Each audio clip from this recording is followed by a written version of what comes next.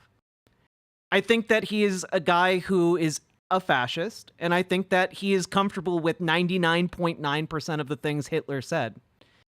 Again, there's a reason why his ex-wife talked about how he kept the book of Hitler's speeches by his bedside table. There's a reason why he keeps talking about how he wishes his generals had been like Hitler's generals. Okay, there's a reason for that. It's because he broadly agrees with Hitler.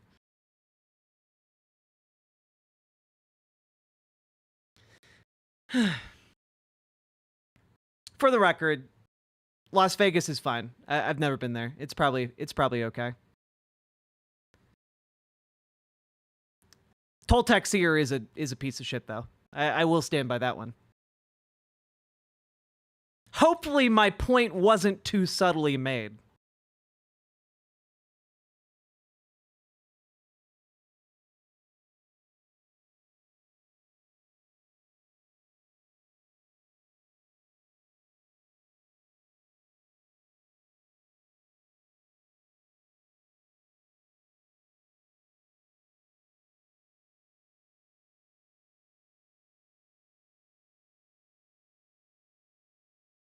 It wasn't, but these people are very stupid.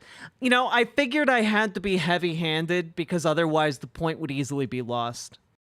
Yeah, I wanted to use small words so that, you know, it might be intelligible to the feeble-minded among us. Y'all must be bored in the echo chamber to entertain me. I missed the point. Well, yeah, I mean, when you're raised by the mom you had, I understand.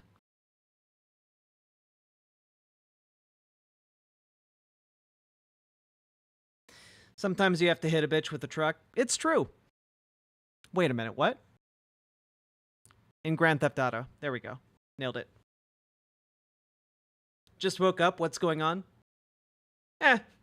Just playing with our food.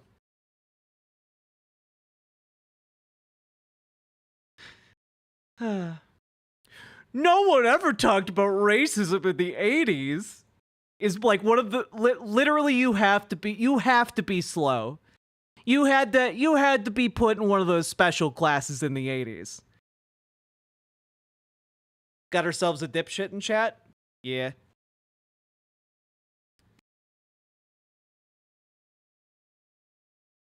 Why was he banned? I was having fun. Probably because I have better things to talk about. We had our time. It's best not to let them overstay their welcome. When they're deeply unserious, it stops being fun like pretty rapidly. I probably overplayed that a bit, but I was having fun in the shit. You did go on for a while. I know.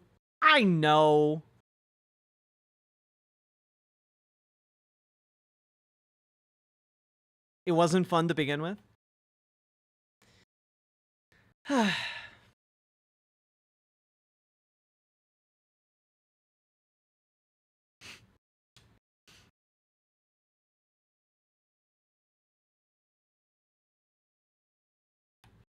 If anything, racism was overtly a thing in the 80s. Yeah, of course it was. Like, of course. God. Good night, Dragonfly.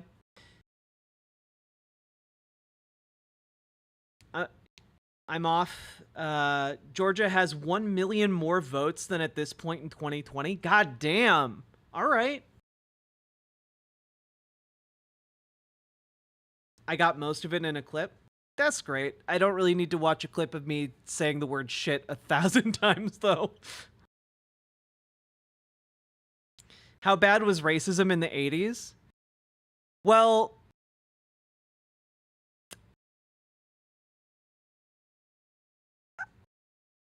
I mean, it was fucking bad. like I don't really know how to emphasize this for you, but like, let me put it into perspective for you, okay? The Civil Rights Act only passed 14 years previously to 1980, okay? Or 16 years previously, rather. Like, the Civil Rights Act wasn't old enough to buy a beer, let alone a cigarette, in 1964, or in 1980. 16 years is not long enough to, like, erase the effects of redlining, which continued to be a thing into the 70s and early 80s. Like, it wasn't enough to, like, end racial discrimination at large. Like, the Reagan campaigned on the concept of black welfare queens defrauding the state in order to become rich. Like, what year? Let me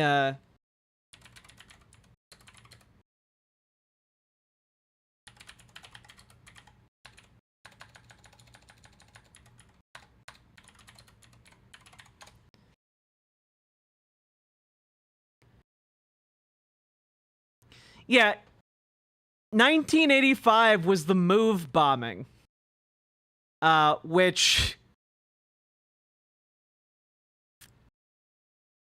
if you've never heard of that, Pennsylvania police dropped a bomb on a block of homes.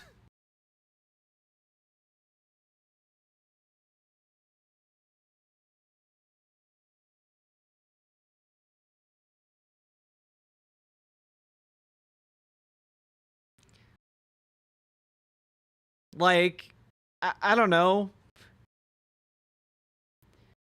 The bombing destroyed 61 homes, left 250 people homeless. The bombs killed 11 people in the house, 5 of which were children.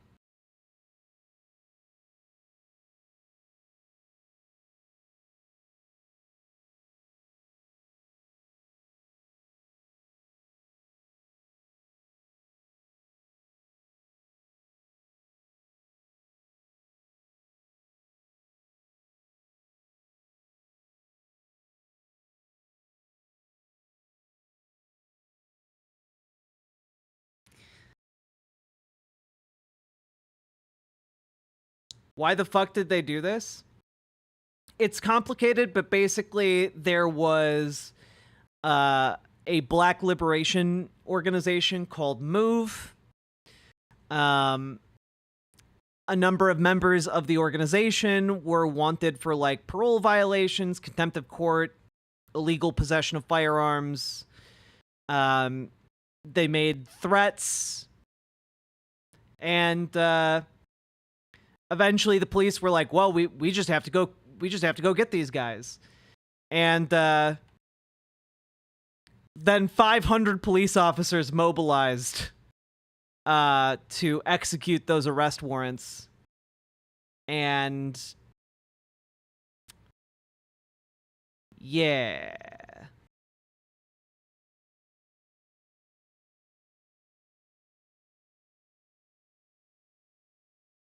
Thank you. I've genuinely never heard of this. Yeah, it's not great.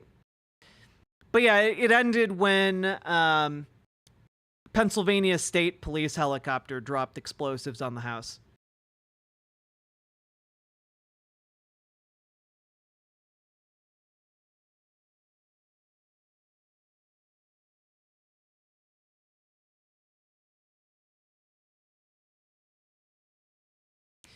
And there were only 2 survivors.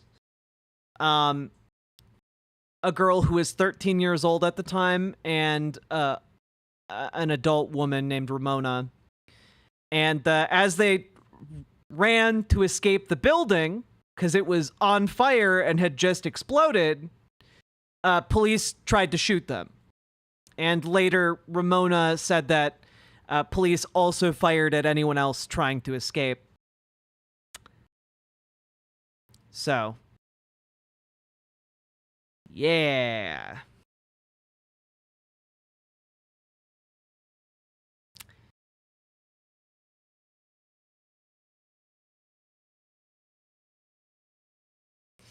And there was a commission made to review the aftermath. The MOVE Commission issued its report on March 6, 1986. The report denounced the actions of the city government, stating that dropping a bomb on an occupied row house was unconscionable because obviously the city manager made a formal public apology following this, and then no one from the city government was criminally charged. And the sole surviving member of MOVE refused to testify in court and was convicted on charges of riot and conspiracy and served 7 years in prison afterwards. Yep.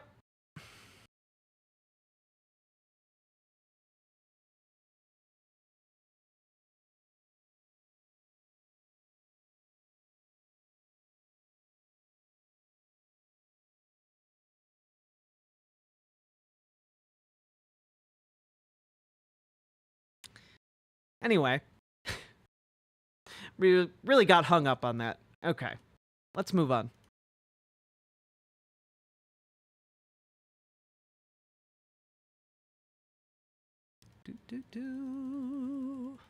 Oh God, I'm closing tabs and Rick Scott really is like a skeleton come alive.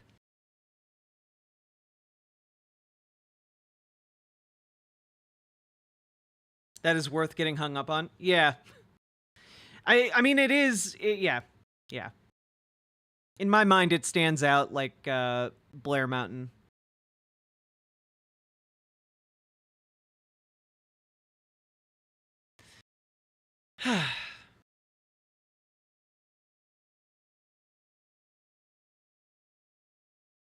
White man jump scare? Honestly, yeah, terrifying. Okay. Folks. We did it. We did it. I don't remember if I pressed the segment button, but I just pressed it anyway. We did it. Now, folks, we have been streaming for 4 hours now. If you've been enjoying the stream, please hit that follow button on Twitch, hit the subscribe button on YouTube, like the goddamn YouTube stream, and consider dropping those sweet, sweet subs and donos, because they are fundamentally what make this show possible. I could not do it without your guys' support. It means the world to me that you guys do support the show, but I couldn't do it if you guys didn't drop those subs, donos, memberships, etc. Because I'm a small channel. I don't make enough money off of the ad revenue to survive. So consider dropping those subs and donos if you feel so inclined.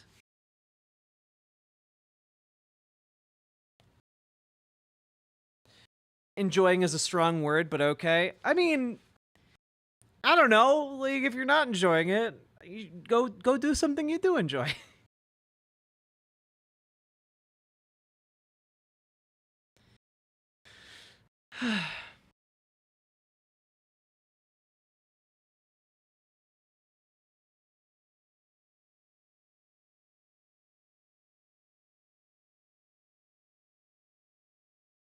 It's been heavy. It has been heavy. Soy Master, thank you for the $5 for the dono. stinky pee poo segment. Excellent. Thank you. I'm glad you enjoyed the shit segment. Ah, God. Good stuff. Good stuff.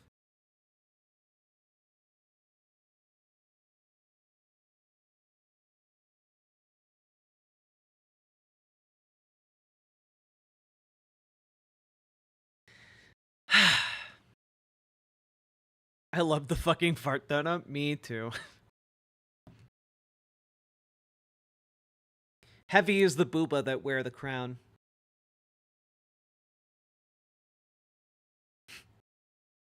Anyway, folks, that was a big segment about Puerto Rico. And I'm going to follow it up with a bit more Puerto Rico. Okay? Strap in, buccos. So, there's a show on the internet that I sometimes like to go take a look at. And that show is, of course, Breaking Points. And boy howdy, have Crystal and Sagar really been on a streak lately of just exposing that Sagar is a fascist who is willing to carry water for the most racist and most anti-democratic positions imaginable. And well, we're gonna take a look at what he thought about the Puerto Rican segment. Let's find out. Good morning, everybody. Happy Monday. Have an amazing show for everybody today. What do we have, Crystal? Indeed, we do. Coming down to the wire here, of course, in terms of the election. So we have a lot of news for you there. Trump has his big Madison Square Garden rally yesterday, and it was really something. Even the Trump campaign distancing themselves from some of the remarks that were made at that rally. So we'll bring you all of that. We've, of course, also got all of the latest polls to try to figure out where this race is. God, like, why are you laughing, Sagar? Why? She's so over him. Like, she really is. Like, I don't know how they survive this election cycle. Spoiler alert, it's still 50-50 and very close. We've got some comments from Michelle Obama directed towards men in particular, and also a little hot mic moment from Kamala Harris where she seems to indicate that they have ground to make up there among men in the country. So we'll bring you that as well. Oh yeah, Sagar has always been a fascist. Let's be clear.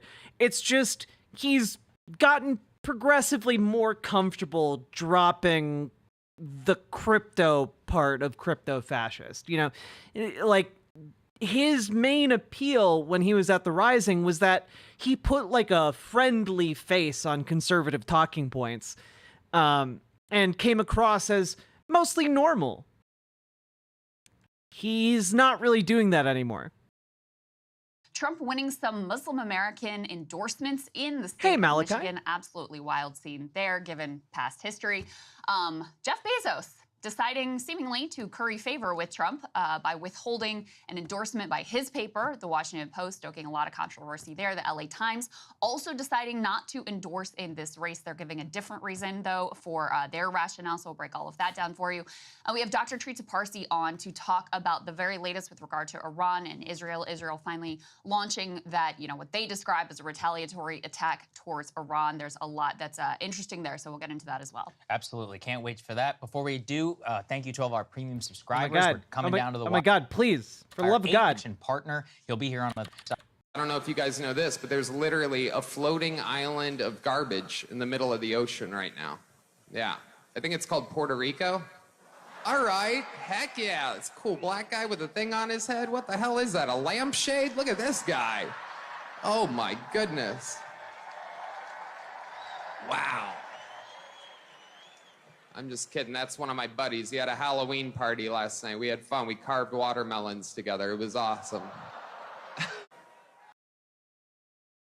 Oh boy. I haven't actually seen all of the clips from this. I haven't watched any of this. So that second one, I did not see that coming. Like we're talking like Klan rally stand-up comedian. Okay, gotcha. In fact, she is the devil, whoever screamed that out.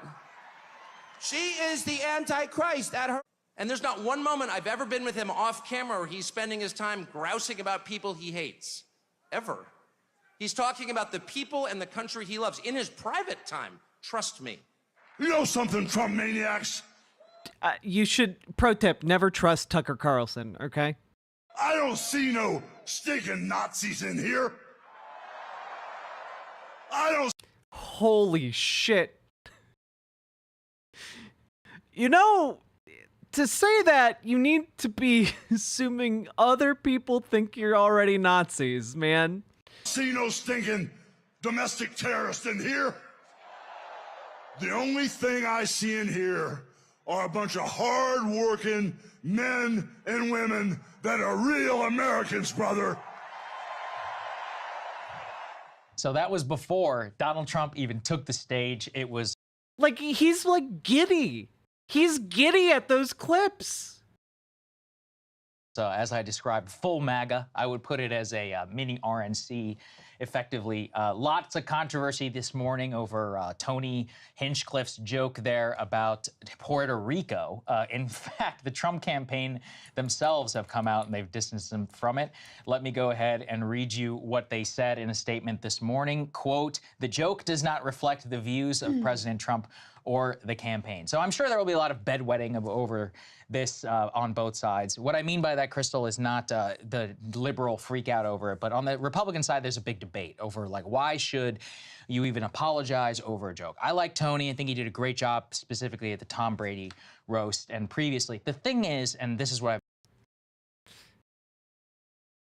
I saw someone post this in chat, and I had to take a look. Trump rally comedian workshopped racist Puerto Rico line at New York City Comedy Club the night before. Oh my God, he actually workshopped this. He practiced it at the Stand Comedy Club in New York City, where he made a surprise appearance Saturday night. The joke did not draw laughs, just a handful of awkward chuckles. Hinchcliffe told the audience that he would be performing at Madison Square Garden rally the next day, and said multiple times during his routine that he would get a better reaction tomorrow at the rally. Presumably because he knew that the rally audience would be more racist. That's insane. He stared at a room full of people not laughing at his joke and said, "No, you are wrong." And then did it again. That's crazy. How is this live at this hour? At this time of year? Located entirely within your kitchen? I've been thinking about. The reason why is that you shouldn't necessarily just have an edgy campaign guy, or sorry, an edgy comedian at a campaign event, because it appears as if that is a reflection of the campaign. It is. They vetted his material. You can't pretend that it's not. Yeah. As opposed to at a roast or elsewhere. Now, look, Hello, in general, if making Luck? a joke about Puerto Rico is literally enough to push you over the edge, I don't know. I think it's frankly kind of ridiculous, but maybe people vote that way. The point remains. Maybe people might be swayed in their vote by a presidential candidate approving messaging that calls the place they are from a piece of garbage. Like, he was invited and the material was approved, presumably because the Trump campaign approves of it. Weird how that works. Means that there are 500,000 people of Puerto Rican descent apparently in the state of Pennsylvania. Really I saw is one of the largest Morbius Dragon, thank you for gifting a membership over on the YouTube. I very much appreciate the support.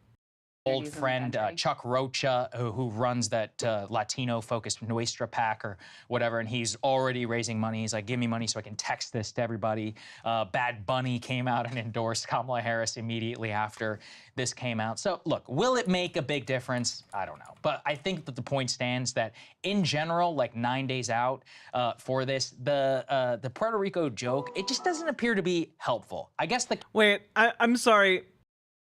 Bad Bunny, I wanted to check and see, like, how big is Bad Bunny's following? He literally has he has 45 million followers on Instagram and on YouTube. Like, dude, like, all told, like, here, one more second. J-Lo. Instagram. J-Lo has 250 million followers on Instagram. And I do have to say, all told, between just 3 different... You know what? Sorry. 1 second. Ricky Martin. Instagram. 18 million. All right. So between 4 Puerto Rican celebrities, okay, between 4, you have a total following of like 400 million. Or 368 million, I guess, if we're being sticklers about the math, and I'm bad at math. But like, that's gonna reach some people. No matter how you slice it, that's gonna have an impact. That's a total audience size greater than the entire population of the United States. Counter case to what I would say is, everyone said that about Springfield. Everyone said it about, oh, God, I covered 2016. Judge Curiel. God, will these people even affect the election? Curiel, Khazir Khan, and all that stuff. Didn't matter. If anything, the controversy, he's so racist this time, look at this, all of that, it didn't work, right? So I'm not so sure it's gonna be like totally determinative. The way I saw MSG and the rally yesterday, I tweeted this was basically a mini RNC, the most storied venue in the country. This was just a mini RNC? Yeah. Have you seen the RNC lately, Sagar?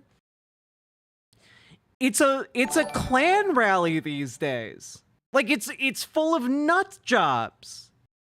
Like it's legendarily just like absolute nonsense. Like it's bigotry incarnate. And they took the RNC's bigotry, cranked it up to 11, and then did it for 6 hours straight, you know? Also, Simon Pierre, thank you very much for being a member over on YouTube. I appreciate it. Appreciate you.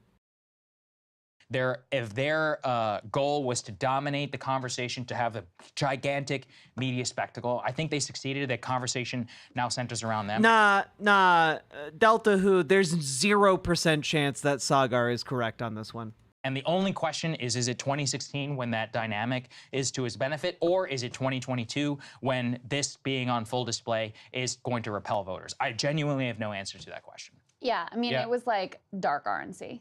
This was like, we're gonna let our pretty similar, freak flag fly. I mean, you got... Brianna Huffman, I don't know that Kamala should advocate for Puerto Rican statehood in this moment. I think that she'd probably be better served advocating for like a new referendum on Puerto Rican statehood versus independence. I think that would be better. I don't know that it would help her a ton, but we'll see. Puerto Rico deserves to be a state. It either deserves to be a state or it deserves to be independent. Either one. It needs to get out of this weird quasi zone. Honestly, I think we should abolish all U.S. territories. Hot take. And either make them states or grant them, like, much more autonomy than we currently do. Like, territorial, like, U.S. territories are insane. The way we interact with them and the way they don't have representation whatsoever is insane to me. Not just to fixate on Tony is honestly to miss the overall. No, I tenor, agree, but even the rest of that stuff was at the. You know, even if you're just looking at Tony, not only did he call Puerto Rico a pile of trash in the ocean, there were insults at Jews, at Black people. He said they were carving watermelons instead of pumpkins. There were insults at Latinos. Disgusting sexual joke. Even just with Tony, but even if you put that aside. You got this other dude calling Kamala literally the devil and the Antichrist. The whole thing, the whole position. Yeah, and to Sagar, That's all reasonable. That's all just reasonable conservatism. Of it is this sort of like worshipful situating as Trump as like gonna save us, like the Jesus Christ figure, against Kamala, the Antichrist. You had another speaker who referred to her effectively as a sex worker, saying she had her, pimplet handlers. You had Hulk Hogan at another point. We played part of his comments. Another point, he seemed to make a Hawk Tuah joke about Kamala. You had Byron Donalds, who is a black congressman, introduced literally with Dixie, the de facto anthem of the Confederacy.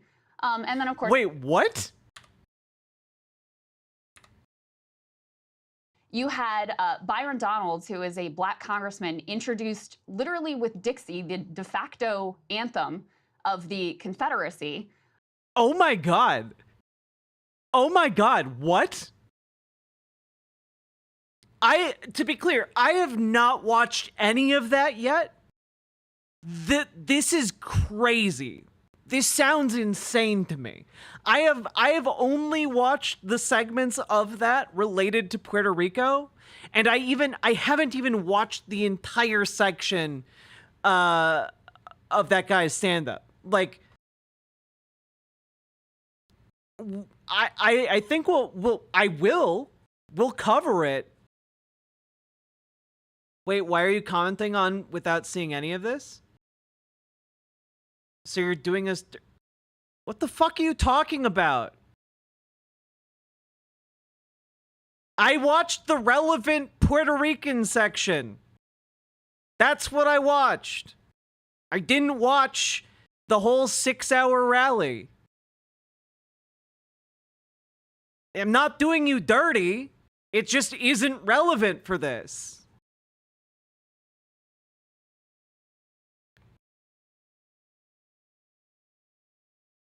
But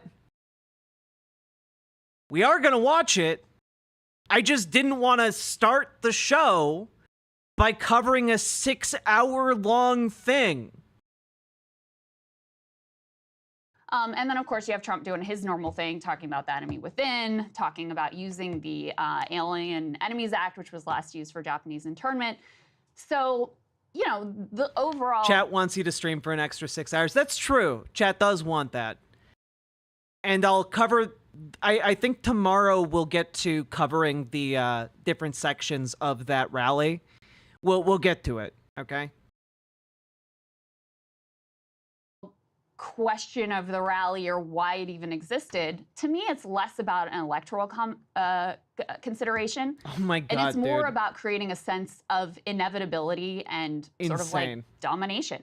And we already see, and we're going to talk about the Washington Post, like Jeff Bezos pulling his endorsement. Oh my God. You see some elites basically hedging their bets, trying to not get on Trump's bad side because they're afraid of that quote unquote retribution that could come.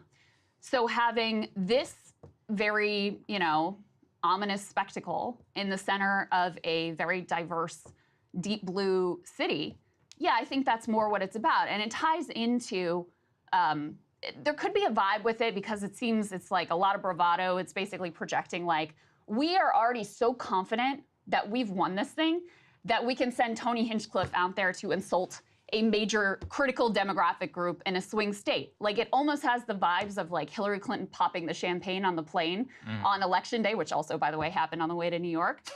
But for them, it's sort of true because even if they lose, they're going to claim that they won. And that's the other goal of this rally and the one they're doing in New Mexico, the one they're doing in Virginia, whatever. Trump constantly talking about how, they've got him with 93% odds that he's going to win, et cetera, bolstering poly market and all of these odds makers that show a wildly improbable probabilities in favor. You know what? Props to Breaking Points for, at the very least, not, to my knowledge, having a poly market sponsorship. Of Trump is to create the sense of inevitability so that if they lose, their supporters will all be primed to think this could not have been fair. It must have been rigged. And so, that's part of the goal of this rally as well. And yeah, I mean, it was like, I found it very disturbing. I found it really ugly. And to your question of like, the electoral implications and the calculus that went into this, et cetera, we were talking after the Rogan interview about how the goal for Kamala in these final days is like, I can be commander in chief. The goal for Trump is like, I'm not a fascist, I'm a bro, right? Hanging out with Joe Rogan.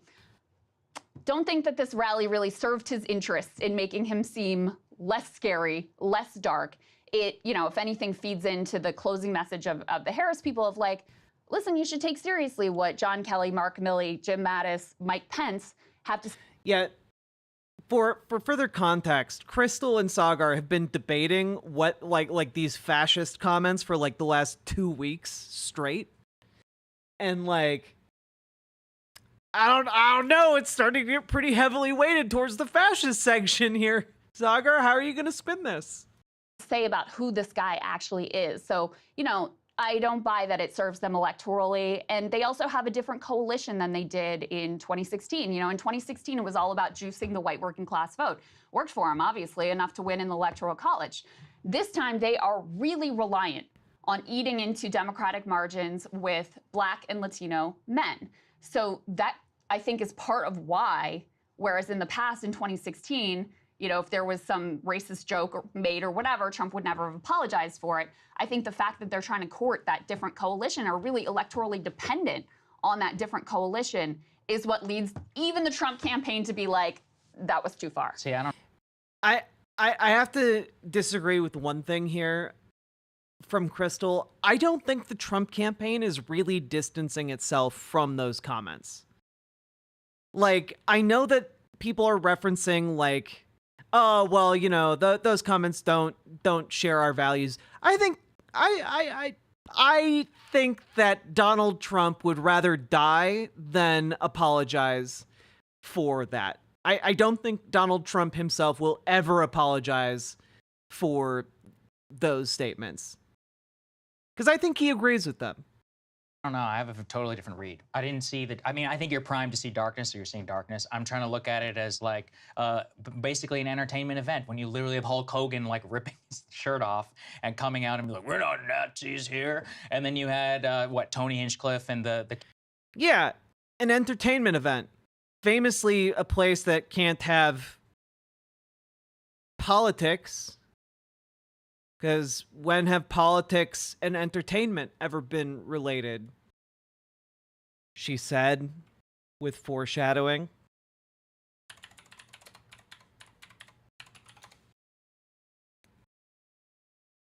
I mean, goodness sake, guys. When would you ever have found politics and entertainment combined?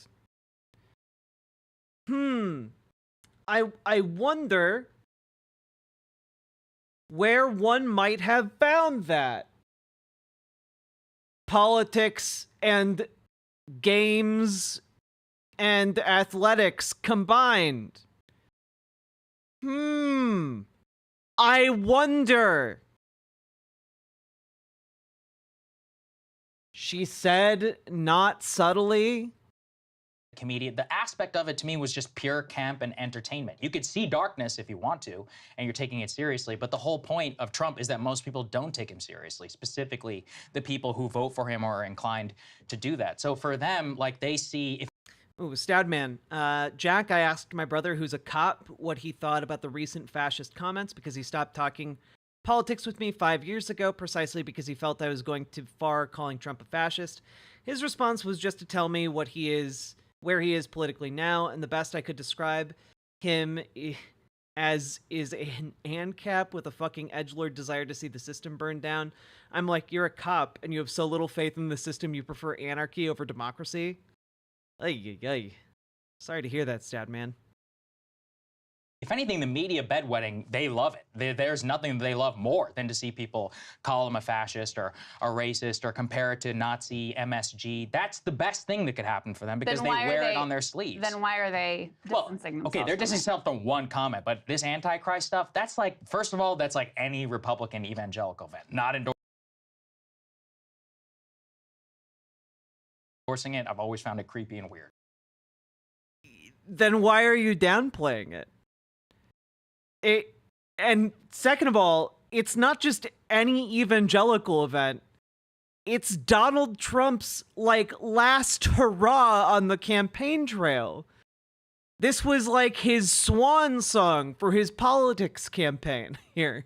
Like, he's doing other rallies, don't get me wrong, but like this is the final gigantic hurrah for the campaign prior to election day. It's not just any evangelical event. It's the Republican event. But that's what they do. Well, let's continue. With the Hulk Hogan, Tucker Carlson speech, almost all of it is basically around a vibe of our opponent is a joke. There is a sense of an ability. There is domination. But also what we're missing is there was a lot of... Well, I wouldn't say that the fundamental premise of Christian nationalists calling Kamala Harris the Antichrist is them calling her a joke. I think that's actually... for evangelicals, quite a bit more serious. Like, I grew up in, like, evangelical conservatism. Okay? Like, evangelicals take, like, accusations of someone being the Antichrist incredibly seriously. If you're calling someone the Antichrist, you literally think that they are the embodiment of the worst thing a human could be. You know? It is not a joking thing to like call someone. Like laughter and frankly like exuberance in the room for what they're projecting. I saw another electoral thesis, which is swing state voters. Yeah, but laughter at what, dude? The laughter at what matters? Time is over. At this point, like they've either made their decision or not. This is just purely about driving out the base. And with that regard, I mean, look, I've spent too much time now in Republican areas. I've talked about this previously, and some GOP people will hate this.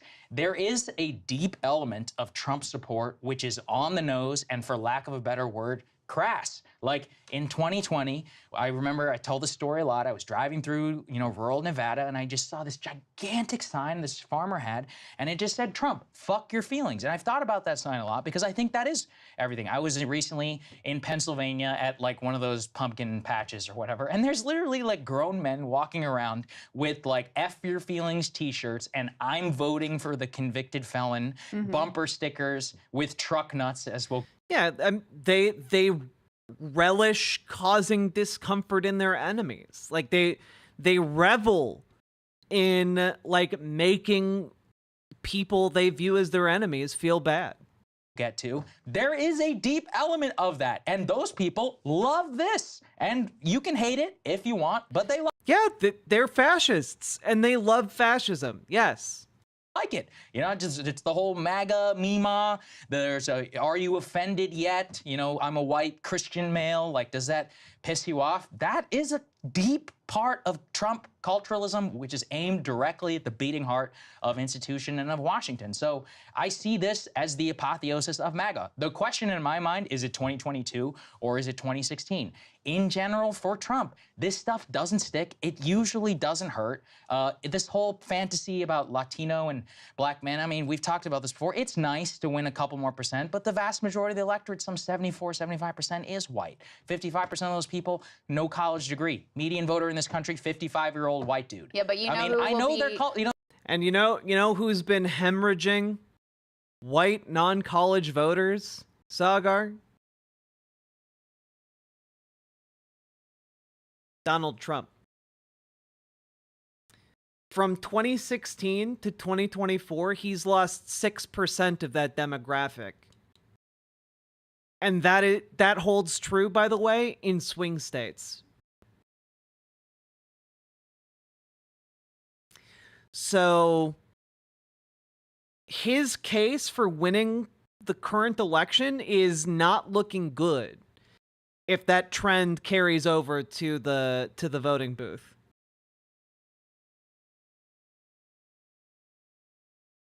No, they're culturally, this aligns most with them. Offended by this. And honestly, like even if it's 6% fewer people of that demographic deciding to vote at all, that's still a huge win for Harris.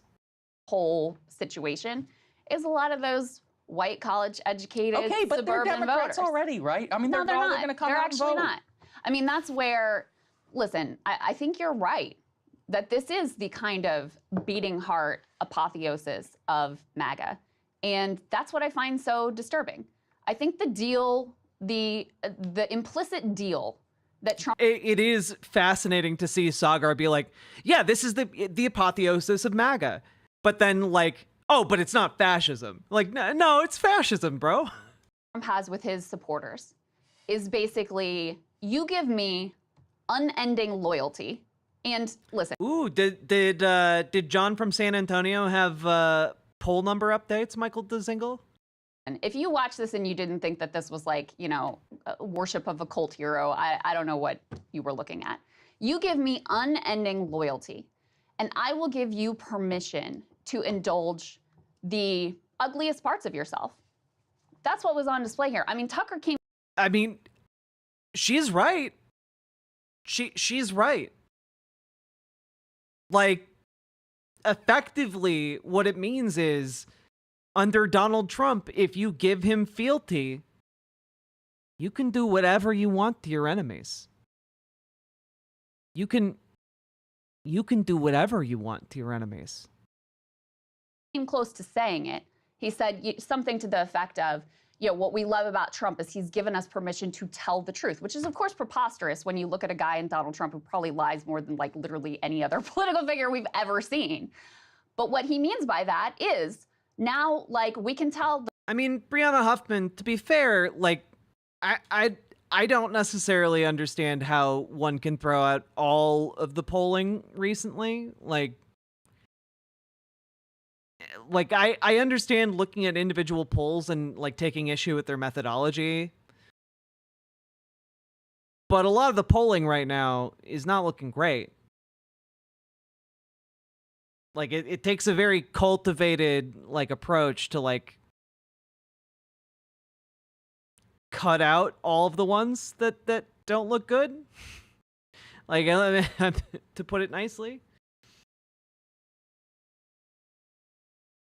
The racist joke about black people and watermelons, or, you know, call Puerto Rico a pile of garbage. We can label our political opponents as the enemy within and threaten to turn the military on them, or label them literally the Antichrist or the devil, or as one MAGA supporting evangelical pastor has been calling her, like the Jezebel spirit.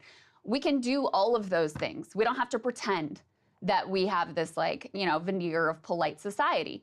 And it's really not about policy, because we've seen him be all over the map. We've seen this policy platform this time around totally different than what it was in 2016. I mean, early turnout is good for Dems, obviously, but like, I just don't know that that's enough to throw out all the polling. You know, like that's the thing. Like the early turnout is pretty great this year, but like, will that hold true through election day? And I don't think anyone really knows. 16. At this same event, you had people who were, you know, spouting policy positions that were totally at odds with each other. Rudy Giuliani calling all Palestinians terrorists and, you know, cheering for more hawkishness. And then Tulsi Gabbard goes up there and is like, oh, Trump is the anti-war candidate. It doesn't have to be coherent because it's not about that policy. So I don't know what the electoral impact will be. You know, I don't think that this served the end that you and I both were saying that Trump had. His goal in the final days was to humanize himself and to make it feel preposterous that he was, you know, this sort of like dictatorial, authoritarian, fascist figure. I don't think that this helps him in that regard. You know, is it a game changer? I don't know. But to me, it's just more... Oh, yeah, Verillion... Trump absolutely passed info along to Saudi Arabia and to Russia and probably to Hungary. I don't think to North Korea. I don't think to North Korea, largely because famously there is a story from his presidency about he had a plan to nuke North Korea and then try to blame another country for it. that thankfully he was stopped from implementing by his top generals. So, I don't think he stood to gain anything from North Korea. Hungary, Saudi Arabia, and Russia, though, absolutely.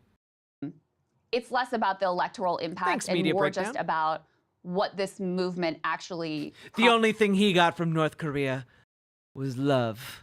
promises to deliver. You know, I mean, a core promise that he's making that he talked a lot about here, and actually we can play a little bit of the Trump mashup. I don't know if it includes this part or not, but something he's repeatedly promised is to use the Alien Enemies Act of, what is it, like 1790? Oh yeah, no, if Donald Trump gets elected, the entire world is completely and utterly screwed. You know, like, it's not a price that just Americans will bear. It's a price that the entire world will bear. Like, it will be an event that could very well set the Earth on course for, like, complete collapse. Or whatever, Alien which was sedition, last used to justify internment of Japanese Americans during World War II. Like, that's a promise that he makes. He talks about the enemy within. You know, this is like a core part of what's being cheered here. And so, yeah, I think it's ugly. I think it's disturbing. And as I said before, I think the core promise is like, you can. I think it's so interesting that she's. I don't know if this is maybe like a problem with the camera setup, but I feel like each one of these like interactions we've covered here has Crystal turning farther and farther away from Sagar, and she's like fully just like, yes, I'm talking to you and you're over there. Like, it's really, she be traveling. Can wear your fuck your feelings, sure. You can say, like, you know, all of the ugly things that you would normally say in private, like, it can now be out in the open. And that's what this is a celebration this is, again, though, where you're seeing it as disturbing, and I'm like, I'm just looking at it analytically. What it comes from is people... Yeah, but it's disturbing, though. Like, you can look at it analytically and also be disturbed by it. Feel truly like the Washington establishment, media institutions, etc. Not only... Did the German population that was cheering the Nazi party's ascent, did they really hate the establishment media? Yeah, they called it the Lügenpresse. They called it the lying press, the fake news. Yeah. Like, it doesn't... trying to frame it as, well, this is what they actually believe. And it's like, yeah, we know. We know they believe this heinous shit. That's why they're cheering. That's why they cheer the racism. That's why they cheer the fascism. That's why they cheer the anti-democratic principles being espoused. They've left them behind, and I'm not even talking about economically, it's almost purely culturally. And their rage has now been bubbling for almost 25 years. So this is a logical and frankly, like, very predictable and political expression of that. I think there's a lot to that. I also think that rage can be directed towards, you know, the corporate CEOs and billionaires and elite class that have created vast inequalities in this country. Or it can be directed at, you know, a group of vulnerable migrants to be scapegoated, which, yes, I think is really ugly. This is a very common talking point. Again, the fact is it's that... a reality. Yeah, but Democrats have tried it, and the truth is that people don't like when millions of illegal immigrants come to their country. That's not scapegoating. Dude, they don't like it because their bosses keep lying to them about it. It's literally one of the oldest organizing tricks in the book. Dating back, at least in America, as far as I know, dating back to, like, the Reconstruction era. Like, after the Civil War. God, I've been streaming for 5 hours and it's 4 o'clock in the morning. But after the Civil War, right? Workers were starting to organize. They were starting to become more class conscious, as the Marxists would say.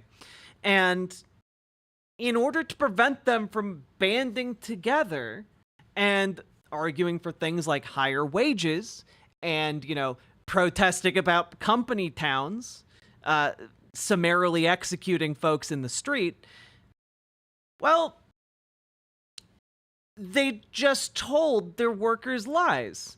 That the reason that they had to be, that their wages were low is because, well, they, the black workers would take less pay.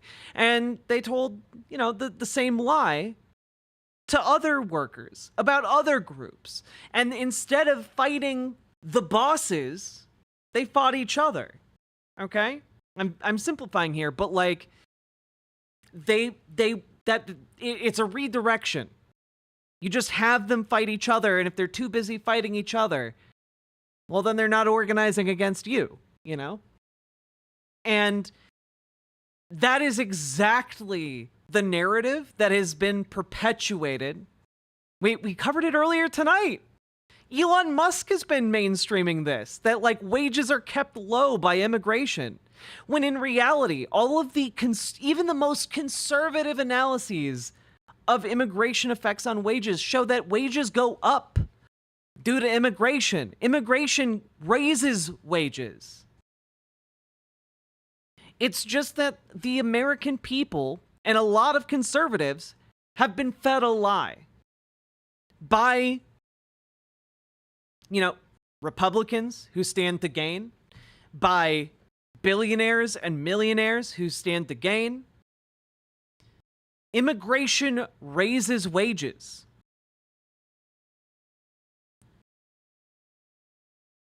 And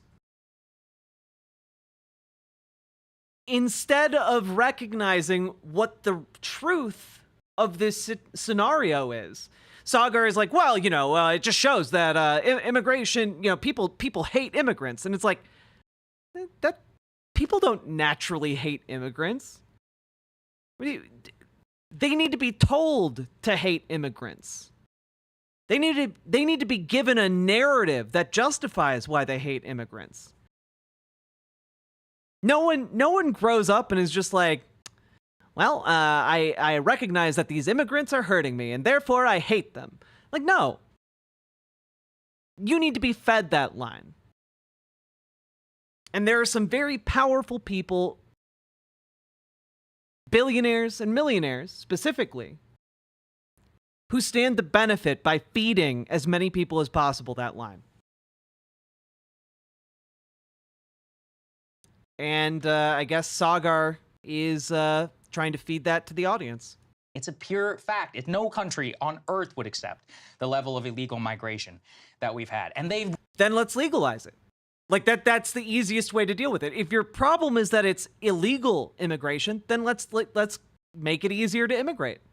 Let's make them legal immigrants. We can do that. We can change the law, make them legal.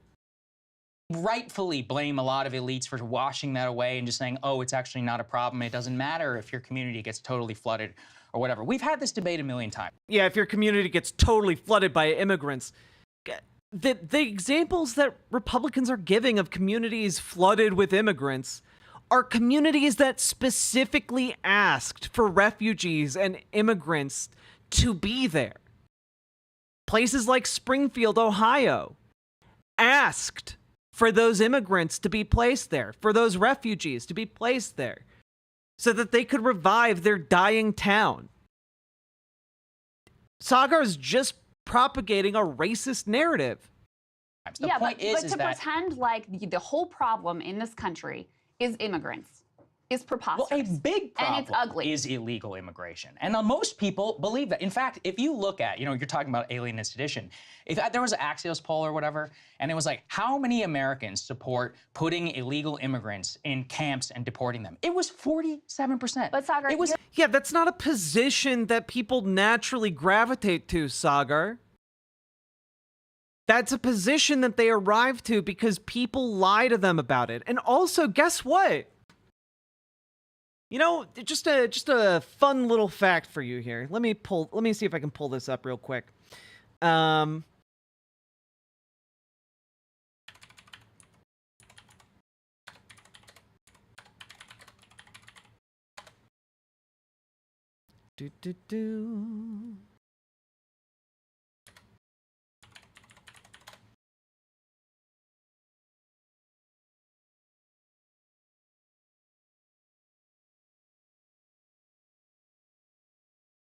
Let's see here.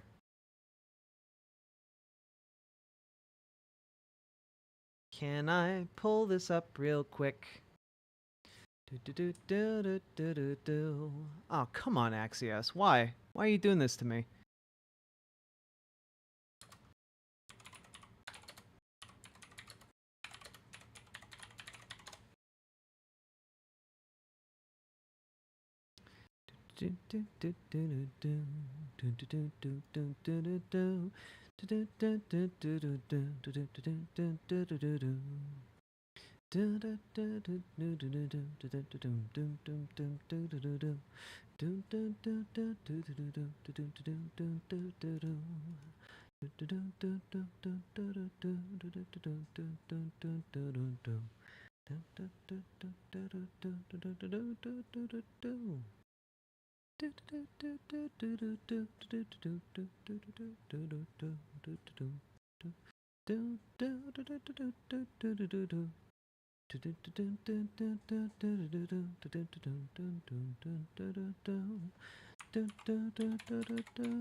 Looking for this thing, really hard to find.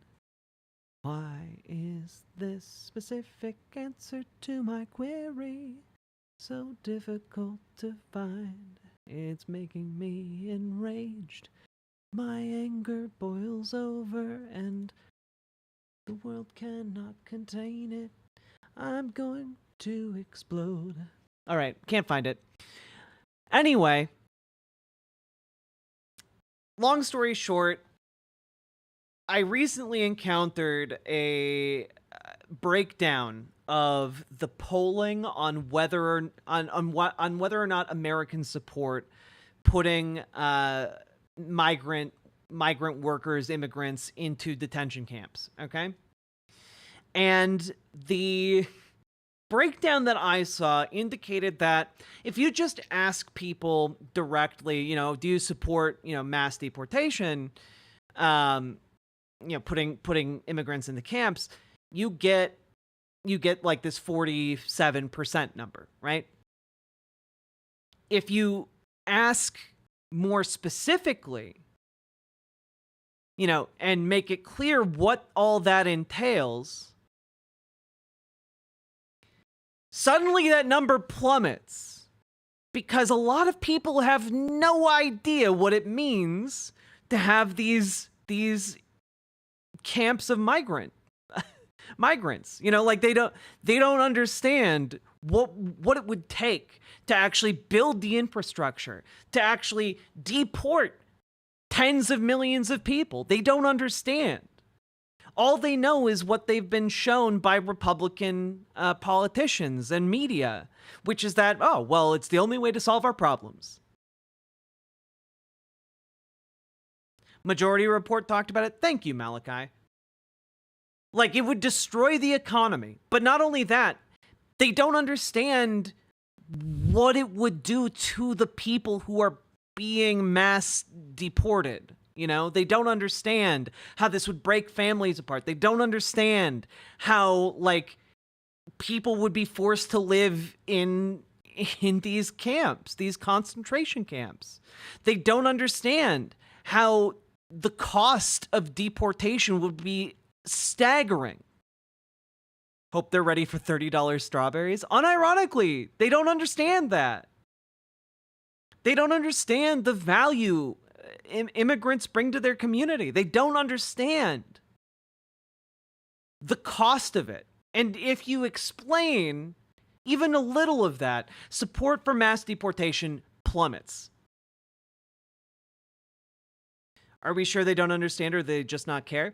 No, they don't understand, because when you explain it, they stop supporting it. They just know the buzzwords.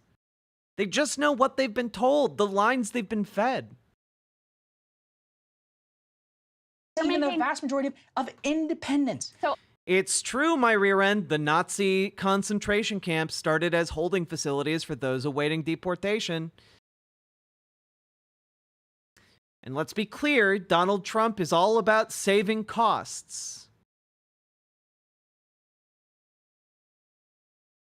Meaning that I fully doubt that if Donald Trump started trying to deport 20 million people, I think that he would opt for a cheaper solution than to fly them out of the country, or to bust them out of the country, or to send them via rail out of the country. I think he would opt for something cheaper.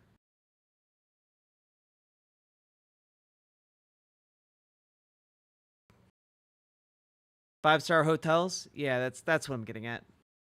People think illegal migration is a disaster. Your electoral point. I'm really not disputing your electoral point, although I do think that the polling on immigration is a lot more complex than you say, because if you ask them also, should there be a pathway to citizenship for people who are here who are undocumented, they also say yes. And they definitely don't support, like, let's totally close our borders and have net zero migration. So putting the electoral point aside, though, it's a moral point. I think it's wrong. I think it's wrong. I think it's ugly. I think it's an inaccurate picture of where the problems in this country actually stem from. I think it's cheap to take shots at people who are, you know, largely powerless, who are oftentimes escaping, you know, systems of persecution that our country basically, you know, set up. Many of the migrants who are coming here are fleeing from countries that we have. Lady Raincloud, I would describe Crystal more as a progressive than a shit lib, but like the other is accurate, though. Friend might be stretching it at this point. She looks like she's ready to like clock him in the face. Incredibly onerous sanctions on. So yeah, I think it's cheap, it's ugly, and it's wrong. I do think it was I relatively summed it up well here. I made a thumbnail earlier. Was it this one? No, that was the unedited one. Is it this one? Damn it. Nah, it's this one. There we go. Nailed it. This sums up their dynamic really well. I want good things to happen, and I love fascism. That's basically their positioning. Generally. It was the Humanist Report. Awesome. Thanks, Malachi. Folks, go watch The Humanist Report. Friend of the show. Electoral point, like, we'll see how it works. Yo, Omega Star, thanks for gifting a sub to Forlorn79. Let's go. Out. Next week, we'll have an answer to that very quickly. But, you know, my fear is that it actually is too effective, that it does work, that there is a large appetite for it. But I'm also not convinced of that yet. I mean, fair enough. I guess I would just say you're free to morally object, but it's a democracy. People get to vote how they want. And I don't generally believe in like tissing at people and saying, oh, it's actually not a problem. Like, we should hear what it is. Look, do I live my life with the... Dude, Sagar and Jetty absolutely does live his life by tisking people. Like, when a liberal's in power, absolutely. Oh my god. He's full of tisks for Joe Biden. Jake Hudson, thank you for the 50 biddies. And Forlorn, thank you for the 100 biddies as well over on twitch.tv/riverboatjack. Your feelings t-shirt and truck nuts? No, I don't. And honestly, I don't have a lot of I don't really get it, period. But I can anthropologically look at them and be like, okay, well, there's something going on here. And for me, like full MAGA, basically what that rally was, is a political and cultural expression of, frankly, a very ignored force, and of one which people feel is not accurately reflected in their higher institutions of culture. Yeah, it is. That's the problem, you dipshit.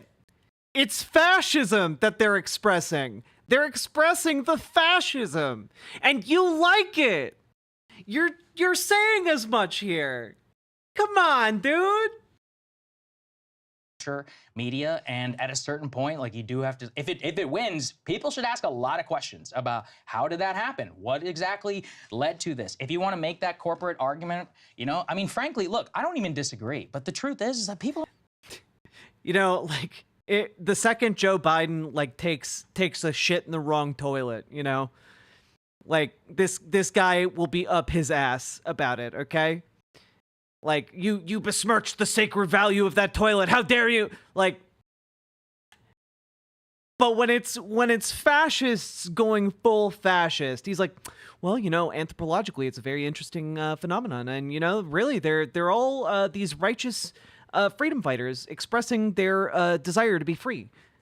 And God, I don't care. I hate to say it, but every time that they've tried the so-called deliverism and this argument, especially in the face of mass illegal migration, it's rejected almost entirely, to the extent that Democrats have won any ground. It's with rich, college-educated whites who are culturally look at the truck nuts and the fuck your feelings t-shirt and are repulsed by their fellow American equally as the other person. That's kind of a wild thing to say, though, when Republicans, when was the last time they even won the popular vote?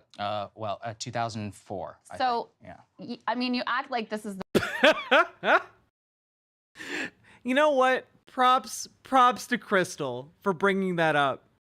Like, amazing point.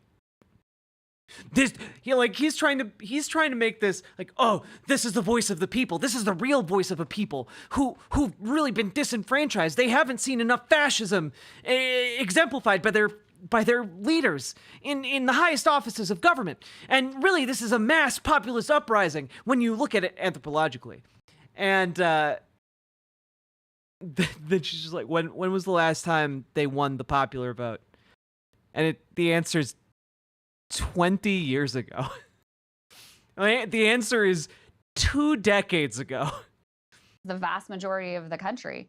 Number one, I mean, pretty damn close. Democrats, and even in the electoral college. Number one, I mean, but that's pretending like the only thing anyone cares about is immigration. Number one, Democrats have embraced a very hawkish, but to pretend like, the anti-immigrant position is one that isn't held by elite politicians is at this point preposterous. It's my view that doesn't exist among elite politicians. You don't hear it from Democrats at this point whatsoever. Yeah, but you heard it 2 years ago, 5 years number ago. two, like there's this posturing like this is this overwhelming majority that's being ignored, and it's like, no, actually it is a minority, as evidenced by every election since Donald Trump has been on the scene, where he has never won the popular vote and where Republicans lost in 2018, lost in 2022, et cetera.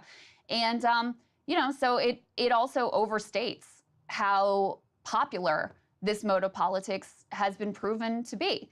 So, like I said, listen, I'm really not making an electoral point because I'm humble about, I don't know what's going to happen next week. Maybe people love calling Puerto Rico an island of trash and love calling for immigrants to be rounded up and put in camps. But something tells me that isn't a widely held belief. Love, saying Kamala Harris is the Antichrist, or at least just, are happy to ignore it for whatever reason. That could certainly be the case. I'm making the point that, immigrants are not the problem in this country. They are not the reason why, by and large, housing prices are high. They are not the reason why it's so hard to afford healthcare. They are not the reason why education costs have skyrocketed so dramatically. They are, yes, there is an issue with we need to get the border under control. I personally think we actually be better off as a country if we let in far more legal immigrants than we have. But, I just think that this direction for the country is ugly, bad, and wrong. Okay, that's my bottom line. Again, I think that's fair. I've made various counter arguments as to why, but in general, again, you want to listen to people. Well, wait, you haven't made counter arguments as to why it's morally right for them to have this movement. You actually haven't. You've avoided that particular point, Sagar. And you don't want to try and override their concerns. And if that, I fundamentally believe, and I actually tweeted this the other day, I don't think it's the economy stupid. I think it's immigration stupid. I think that if Trump wins this election, and specifically if he also wins a popular vote, which I think there's a 27% chance, according to Nate Silver, it will be the clearest mandate and or electoral signal in modern history, especially because a lot of the retconning of 2016, if we go back and look, if there was a study done by the CSPI, I want to say, we talked about it in 2020, where the vast majority of people who voted for Trump did so because of immigration. And I've just come around to the fact that immigration is the singular defining issue of the Republican Party. I think abortion is now the defining issue. Either of those two irreconcilable questions will be determined on election day as to what it is. And yeah, true. Nate Silver is full of shit these days. He's like kind of gone off the deep end. Democratically, it does need to be solved, or at least found like some sort of status quo like we did previously in eras, because otherwise, if you care about taxes or whatever, the vast majority of people these days are not voting on that. They can claim what they want. I've seen too much swing state data on immigration for Republicans. It is literally the #1 thing that they're running ads on. Yeah, and the thing is that this is why the Kamala Harris, like that terrible draconian border bill is coming up so much in the Harris campaign strategy. It's because they're trying to peel away that Republican support. They're trying to lull Republicans into complacency, into not showing up to the polls for Donald Trump. Like full stop. Like they're targeting low information, low motivation Republican voters in the white non-college demographic. And you know what? It kind of seems like it's working. No, it's not. No, the Republicans have reduced their ad spending on immigration. They're predominantly spending money on trans panic and taxes, economic case. I disagree with that because the trans ad is all about illegal immigration. It's oh my God, you even called it the trans ad, dude. Specifically, when you watch it, they're like talking about transgender surgeries for illegal migrants from the clip of 2019.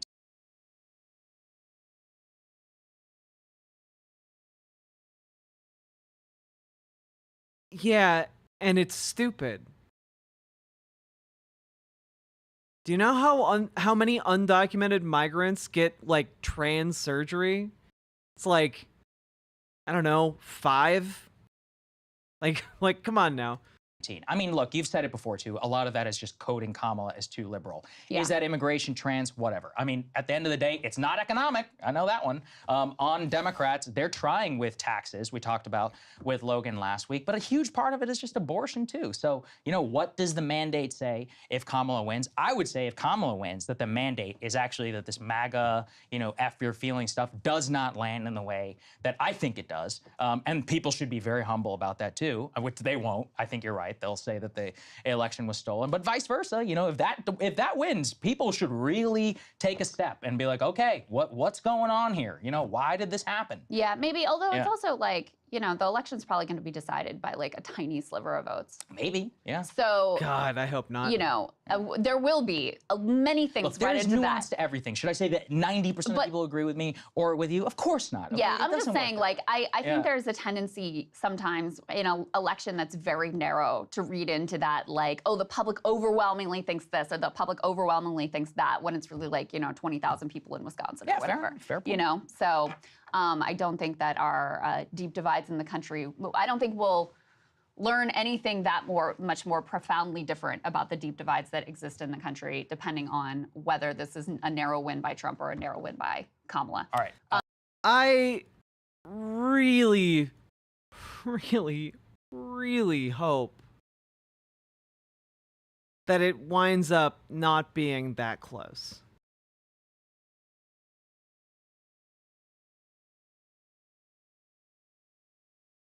Yeah, like Lady Raincloud, I think it's pretty obvious that she kind of despises him. Should we hear? Do you want to play Trump? I was just going to skip it. All right. To me, it's the same shit that he said. Here's the thing. To me, Trump is a secondary character almost for this, because Trump himself and what he says does not matter, as we see at the rally. You can be anti-war, and you can say the Palestinians, what did he say, are raised at age 2 years old to slaughter people. The contradiction. Yeah, he uses an ethnic group as a slur, man. Like, he calls people he doesn't like Palestinians. Like, come on, dude. Is the point. The contradiction is the fact that the cultural saying fuck you to the elites, that's it. That's basically it. It's not to the elites. Okay, fine. It's to like vulnerable immigrants. Fine, to elite tastemakers who think that it's okay to have 12 million people illegally let in your country, or who don't think it's that big of a deal, or whatever. It's about, you know, even culturally, to the extent, I mean, I've talked about this before, you can't turn a TV on without seeing like some transgender couple or whatever in a TV show shoehorned in God for no forbid reason. that I we mean, it's see a annoying. transgender It is couple. annoying. I mean, he's angry about seeing trans people. Like, understand, if you've made it this far and you're a conservative, just understand how insane that sounds. That like someone who claims to not be racist suddenly starts talking about how, oh, it's impossible to turn on the TV and not see something with some black in it. Like that's what he's doing. He's just doing it about trans people. How can you not see it? How can you not see it? He's just disgusted by seeing different kinds of people. God forbid.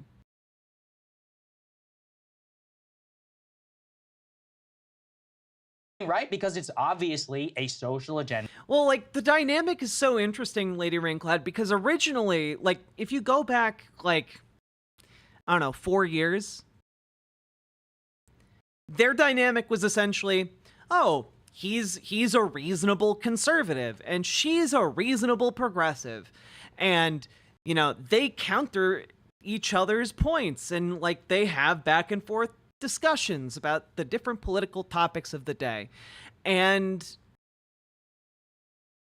Sagar's mask has just progressively slipped more and more and more. And he's like frothing at the mouth for fascism now. Like he's just like openly begging for it. And yeah, I think she has grown to regret this show's format.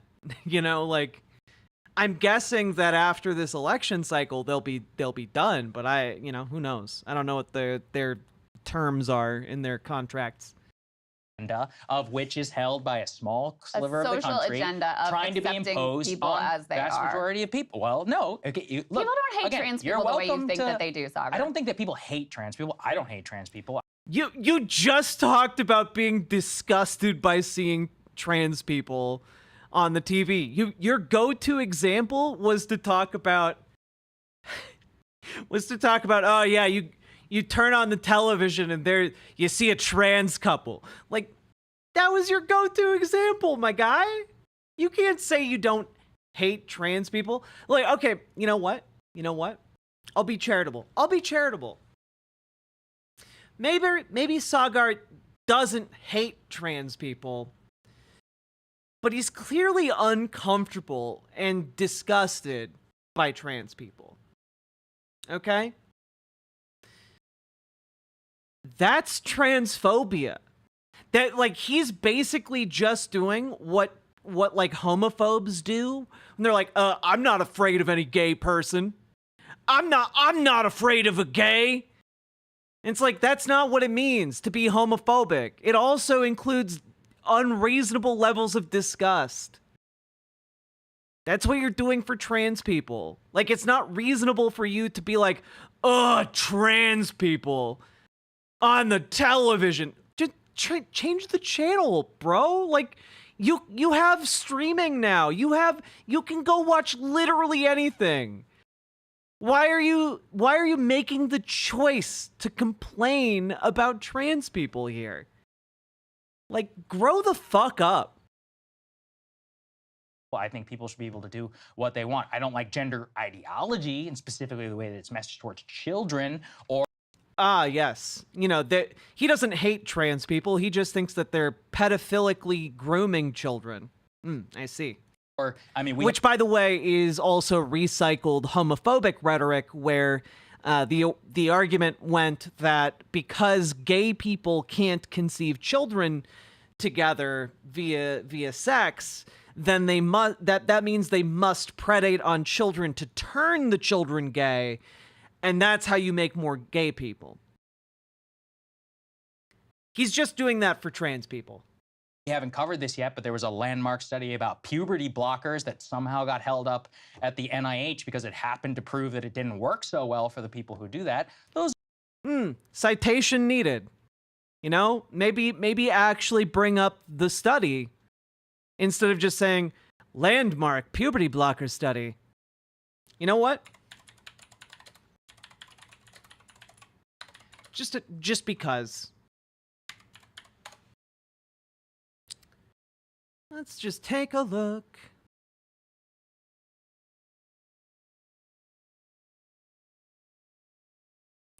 Let's see. This is from the New York Times. U.S. study on puberty blockers goes unpublished because of politics. The leader of a long-running study said the drugs did not improve mental health in children with gender distress and that the findings might be weaponized by opponents of the care. Let's see.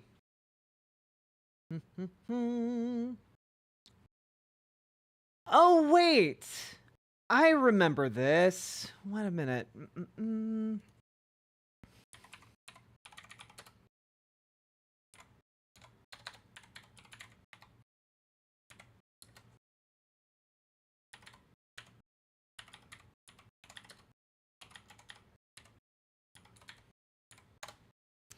Let's see here.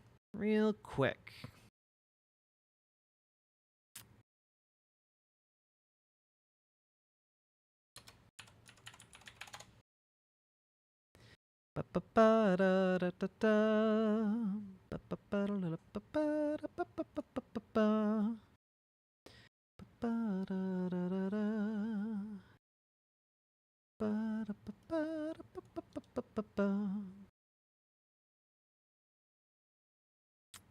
Let's see.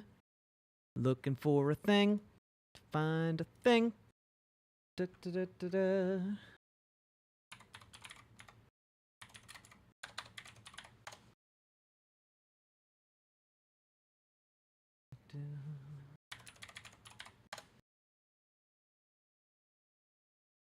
Hmm.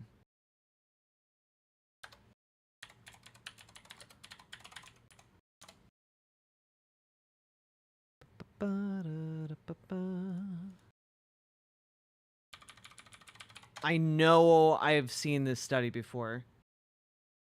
Let's see here.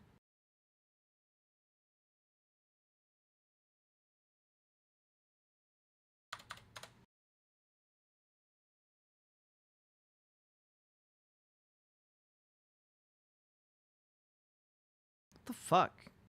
Twitter is so broken, dog.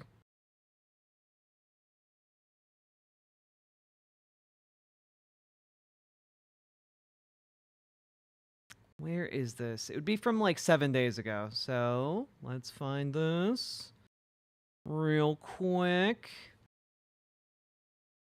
Bum, bum. I'm on the hunt. I'm on the trail. We're gonna get there, fam.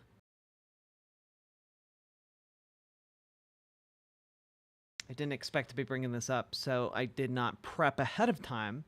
Silly me.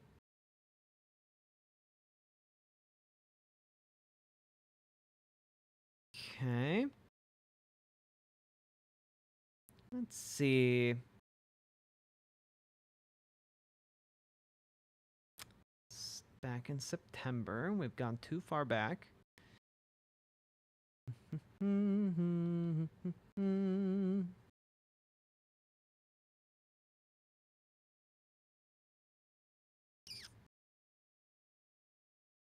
Oh, does she delete tweets? I think she deletes tweets. That's really unfortunate.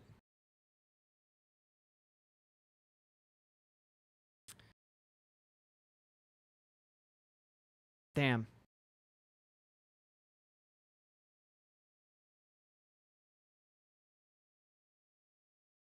Yeah, we covered that earlier tonight, Lady Raincloud. What? Oh, Aaron in the morning. That's right.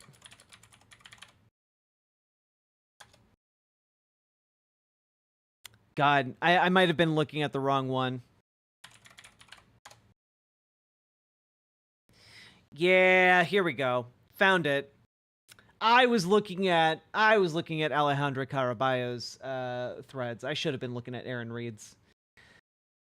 All right, so this is very specifically on this article and story. So it took me a while to find it. Recent story was published in the New York Times by Azine Goryashi. Aiko Rich, thank you for this tier 1 sub over on Twitch. I appreciate that. Claiming a prominent gender researcher, Joanna Olson Kennedy, is withholding data on trans care from a NIH grant. Let's see. Latest piece is an example of why so few people trust the New York Times when it comes to journalism around transgender people. Facts are selectively omitted and nefarious and misleading claims run constantly. I want to point out that this week had many studies on transgender care, including a study in the prestigious journal Nature Human Behavior showing a 72% increase in suicide attempts as a response to anti-trans legislation. Not found on the New York Times, though. Interesting, this. Instead, this. So first, the central premise. Azine Goraishi accuses Dr. Joanna Olson Kennedy, a prominent gender researcher, of withholding potentially negative research on the risks and benefits of puberty blockers. This is an extremely misleading claim, so let's on to the fact check. Claim 1. Olson Kennedy is withholding research from trans youth care because of a charged American political environment. Fact, the research team has published 28 studies from the TYC NIH grant and has been extremely prolific in their output. So it's just a lie. Cool. If New York City is so liberal, why is the New York Times so conservative? Because it's owned by rich fucks. That's why. And honestly, they cater to other rich fucks.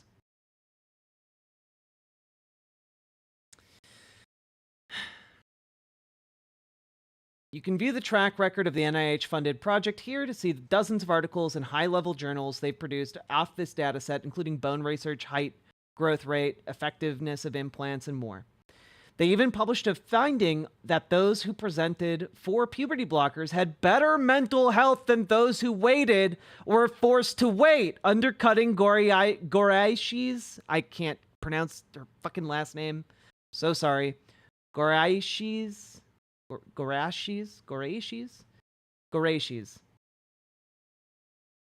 central premise. Claim 2. Puberty blockers do not lead to mental health improvements. This is being hidden. Fact 2. Earlier initiation of puberty blockers were found to be linked in Olson Kennedy's research to better mental health. Puberty blockers' purpose is not to improve mental health, but to prevent the deleterious consequences of puberty. True. In one of Olson Kennedy's studies, she says that those starting puberty blockers appear to be functioning better from a psychosocial standpoint than gender-reforming hormone therapy cohort youth, highlighting the potential benefits of accessing them rather than waiting. While Goraishi acknowledges the study, she omits critical context by not comparing those who received puberty blockers with those who did not, instead highlighting their suicidality numbers in isolation. GAH initiators without puberty blockers. Wait, imitators? Am I just not reading this correctly? Without puberty blockers had twice the suicidality. This is omitted by Goraishi. Yeah, it turns out a lot of it was wrong, actually. Damn, that's so crazy. Anyway, go support Aaron Reed. I'm going to link this thread in the chat, okay? Might have been inhibitors, but, you know, spelling errors happen. There you go. Linked the thread. Very good thread. Go check it out. Also, maybe subscribe to her Substack. Would be good. I can tell I'm very tired. It is almost 5 o'clock in the morning. See you, Reed. Let's finish this. We only have like 2 minutes left anyway. Anyway, that was a long tangent to say Sagar's full of shit. Those are legitimate issues, and that's my point. They're not. you're just a dumbass who believes things that like reinforce your preconceived notions. Is that But you didn't start with that. You started with seeing a transgender couple in a commercial. Which is what? Which is a signal of what? Which That's is my a point. signal of, hey, it's cool to be who you are. No big deal, which is something that most Americans agree with. But what do the transgenders mean when I see them? Yeah, it means you can be whoever you want to be. You can be what you want to be. You live in America. It's a free fucking country. That's what it fucking means. Which is why the transgender panic in 2022 didn't pan out, because people were like, all right, Yeah, whatever. they care more about abortion. Because they care more about other stuff. Because, Well, I didn't say it's the only issue. Megyn Kelly out there being like, oh, high school athletes, transgender high school athletes is mine. It's crazy how, like, he spent the entire time holding water for fascism, but the thing he gets hung up on is, like, defending his disgust at seeing trans people in a random commercial. Number one issue, like that's an insane fringe view. Yeah. But it actually is hell. Yeah. I don't think you Yeah. I don't think you do hold that view, but that is like a kind of a core belief. Like she gets a lot of praise for that in the Republican Party. And, so that's become a center of energy among this group as well. But anyway, we're getting far afield now. The trans thing was just a metaphor for the idea that social liberalism dominates. It's not a metaphor, you dipshit. You just hate trans people. Or at the very least, you were disgusted by trans people. It's one of those two. Maybe both. Dominates at the very commanding heights of the American culture, from Disney to Wicked or whatever, and that people are annoyed by it to the point where, they like the... People are annoyed by seeing trans people in media, and you know what? They can die mad about it. The MAGA apotheosis, because they want those people to cry tears and to feel bad. I sympathize. I understand that feeling. Do I think it's all that productive? No, not necessarily. Counterpoint, I think that people in society should be, inundated with messaging and representations of trans people in media until they are less bigoted towards trans people. I think that's actually good. The same way that like media can give permission to like women to become FBI agents.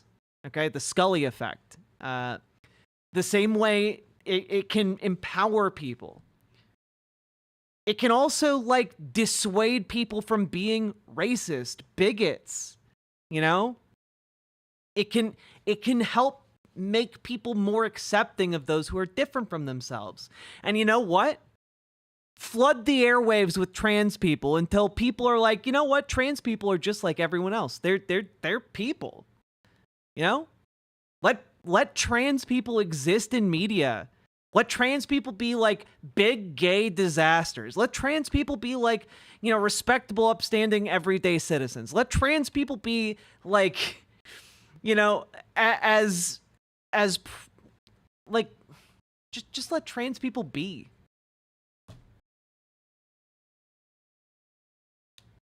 We're really not asking that much. We just want to be able to be.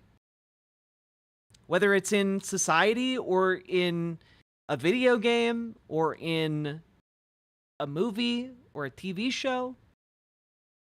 Like, honestly, I don't know where he's getting that, like, trans people are everywhere in movies and television right now. Like, what? Like, people will literally watch movies like I Saw the TV Glow and be like, that's not about trans people. Like, you don't care. You don't care. You don't care until you see us in something and then you become uncomfortable. And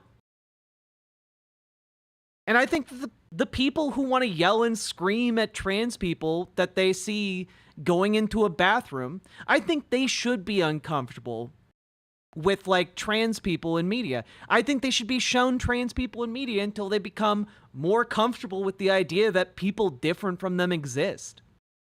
Like, goddamn. Delta Who, give Abbott Elementary a shot. It's a charming show. And one of the main recurring characters is very clearly autistic in a way that's absolutely delightful. But, I mean, it's politics, right? We have to learn a little bit from what Vox Populi, you know, is kind of trying to send a signal. I don't know. I think that when movies initially started, you hardly ever saw black characters. You hardly ever saw black people. But, you know what? I think as black people became more commonly accepted in media, I think that helped a lot of people become less bigoted towards black people. I'm just throwing it out there. That just throwing it out there that maybe the same could be true of trans people. I don't know. Just throwing it out there.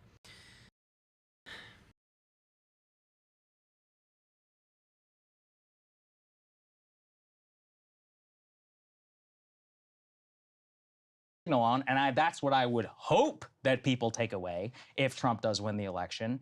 Unfortunately, I don't think that that's necessarily the case. But that's kind of why I say Trump is not, what he says doesn't matter. He's a figure. He is like a lightning rod or whatever for whatever cause that, you know, pisses people off in the way that you want to. I think immigration is the bigger part of that, but it's a big tent, you know, for grievance. That explains why Rudy and Tulsi and RFK and all these people can be pro-Trump all at the same time, and the internal contradictions are the point. You know, You're just applauding their anti-empiricist values. The point is that they swear fealty to the great leader. That's it.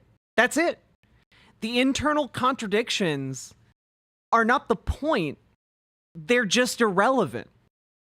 They're just irrelevant when you're talking about a fascist movement.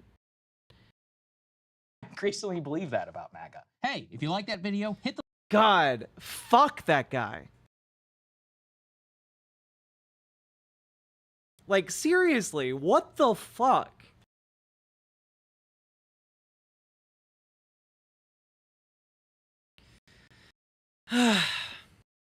Well, that was terrible. It was.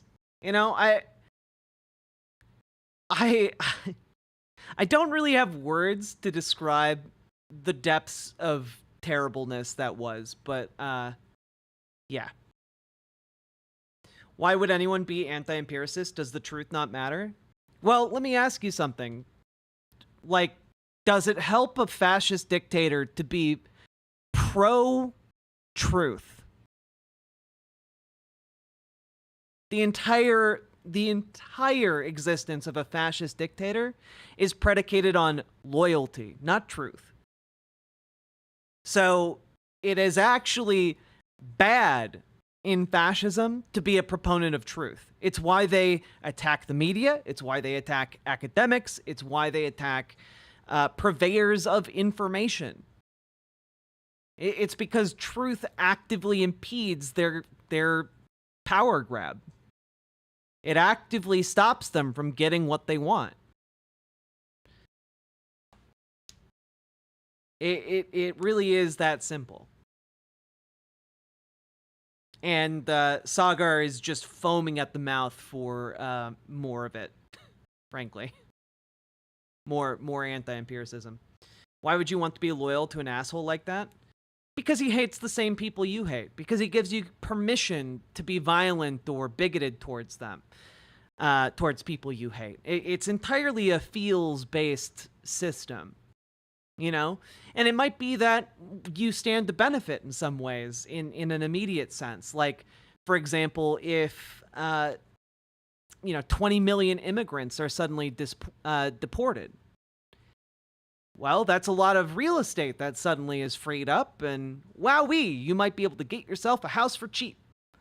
You know, like, stuff like that. You might actively benefit in some marginal way from these policies. You might gain more acclaim. You might be able to ride that rising phoenix to success in some way as well. But like, ultimately you like that asshole. That's really what it comes down to.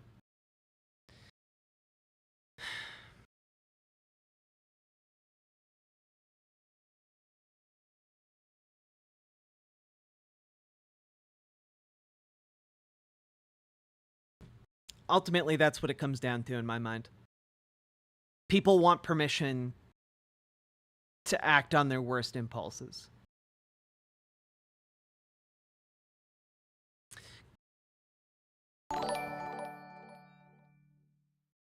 Work almost over, got to go. Bye chat and riverboat. From Caracal. P.S. Be messy gay, be messy trans, be yourself. P.S.S. How has Crystal not kicked his GTA Schacter yet? Well, Caracal, thank you for the $10 super chat. I very, very, very much appreciate that. And folks, we have now been going for almost 6 hours.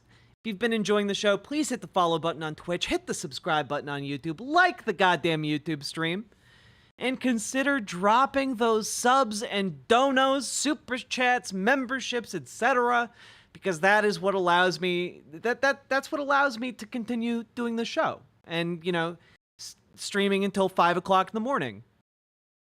You know, that you guys allow me to do that. You guys make this coverage possible. I'm still too small of a YouTube channel or a Twitch channel to make money off of ads. But you know what? Getting bigger every day, folks. Getting bigger every day. I mean, I can't imagine how you deal with that kind of commentary in the media. I think to myself, what if this dude, Sagar, was saying all mentally ill people should be forced into an asylum or something? I have a mental disorder, and I know fascists will come for people like me eventually, but only after taking some of my best friends from me. Can we ban fascism from the earth yet? I'm pretty sure most people are down with that. Unfortunately, we can't. The only thing we can do is be vigilant. You know, constantly vigilant. Just a fun factoid I found in my journalist day. MAGA is not a new acronym. It used to stand for Mexican American Growers Association. Oh, fun. I will keep that as a fun fact. Thank you, Media Breakdown, and thank you for the $5 super chat. But yeah, it's hard, Stout Man. Like, it's why I wasn't able to stream last night. You know, sometimes this shit just hits. And, you know, most of the time I'm okay, or I can mask and seem okay. But, like, sometimes it really hits. And that's when I drink half a whiskey bottle and get too drunk. You know, that happened yesterday. You know, it's not fun.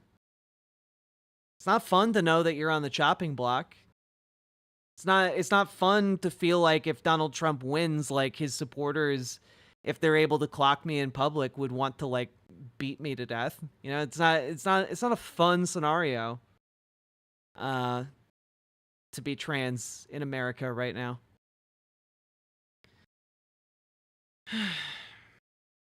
Fuck.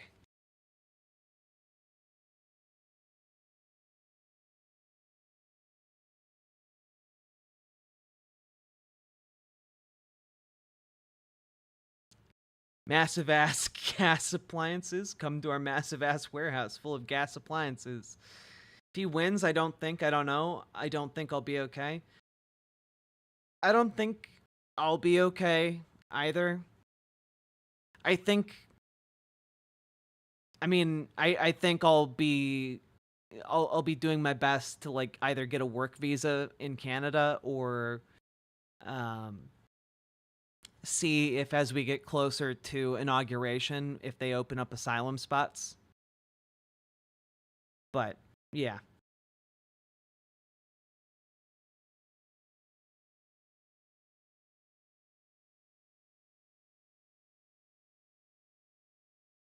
Like I'm a mildly prominent leftist with who is trans with a YouTube show. You know, like I can't really run. I'm pretty identifiable.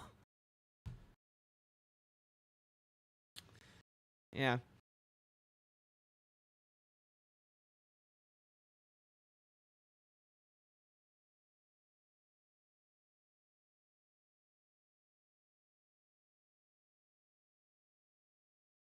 Biden uses his new king powers to tell them to get fucked. Man, I wish he would.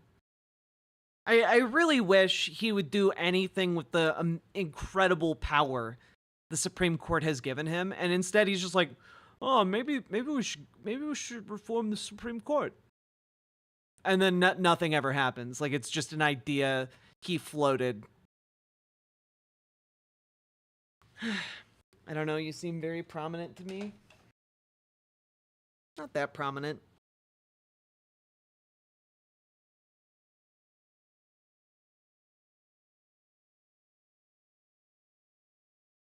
Dangerous outfit? Why, I'm not sure what you mean.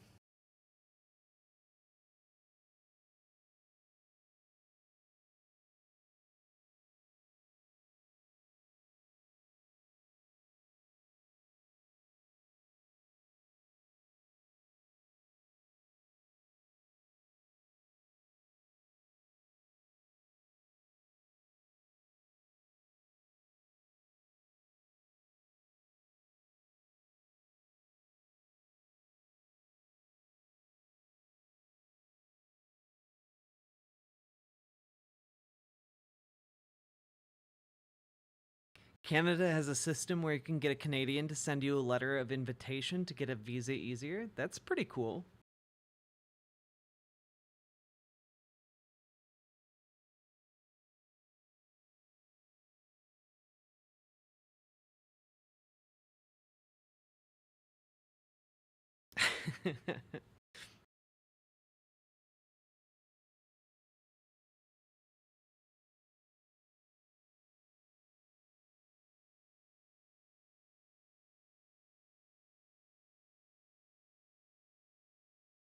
A wooga.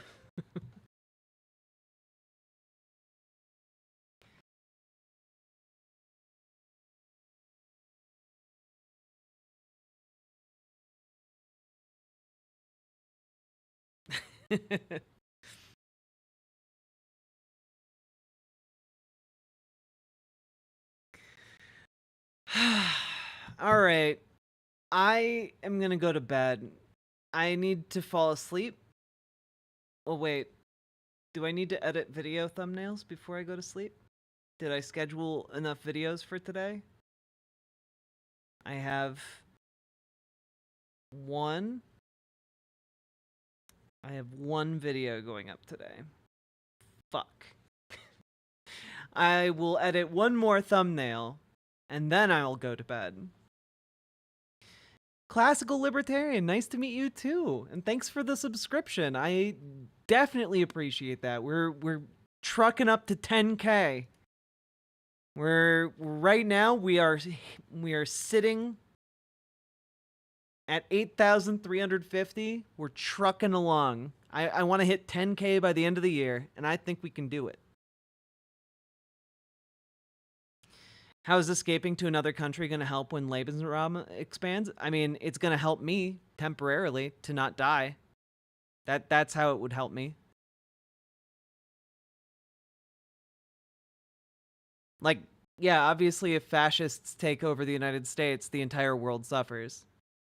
But as a trans person, I'm not going to stick around and like be killed by the state.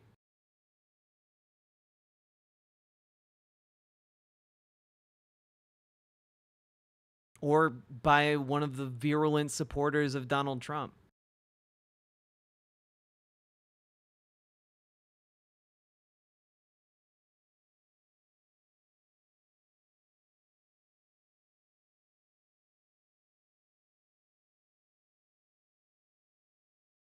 Well, John Smith, I'm glad you're enjoying the show.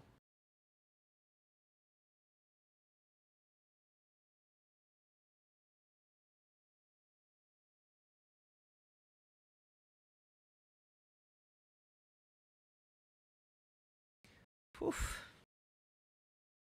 I know you're exhausted, but you still look very nice. Thank you. Doing my best.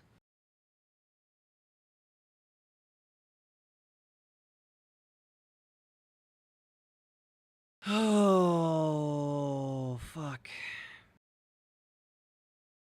Only been here a few weeks, but your shit is great. Thanks, John Smith.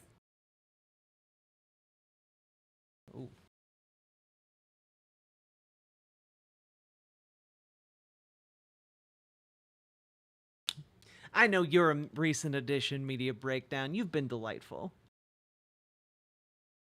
It's gonna be all right. I fucking hope so. He can win without numbers, though. It's not.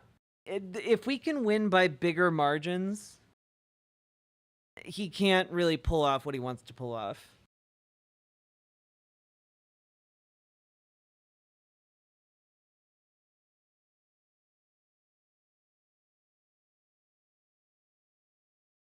Other John here, you make third shift for me bearable. I'm glad.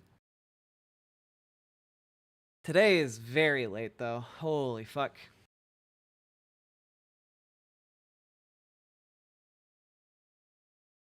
Any margin he can't pull off a coup?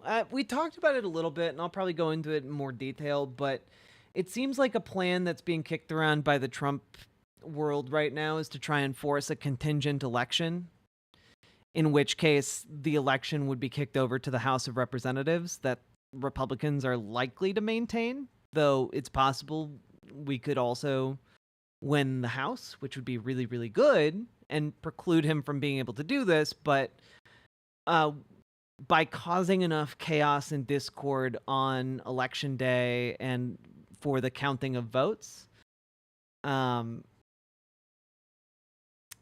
they're hoping to kick it to the House of Representatives by like delaying or rejecting slates of electors, which would then put it in Mike Johnson's hands and the House of Representatives, and that is a way to both lose the Electoral College and the popular vote and still be president of the United States. It's happened exactly one time previously in American history.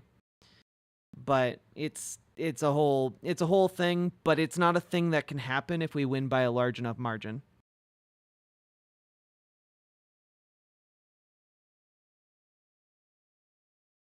Wait, what? Yeah, it's pretty fucked up, Distron.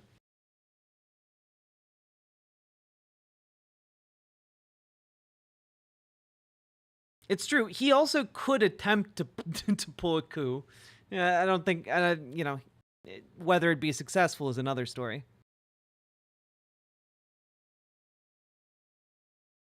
Well, Media Breakdown, are you saying that because you saw me with the shit bit earlier today?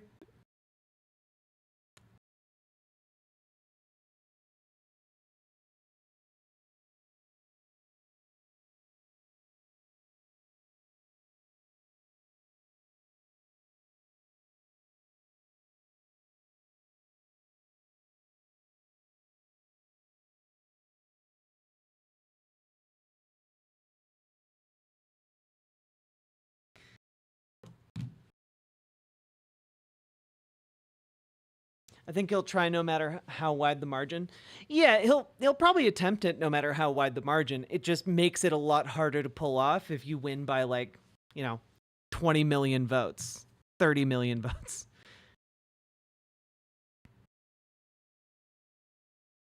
Oh, the guy you explained about what the Speaker of the House can and can't do. Okay, yeah, there was also a bit earlier in stream where a guy came in and said he didn't understand why everyone was taking the comments about Puerto Rico so seriously. It was just jokes. And to really emphasize my point, I was like, oh, well, clearly wherever you're from is like a shit place, a shithole. And you have shithole friends and shithole family, and you come, like, I went really hard into it to really try and make a point that,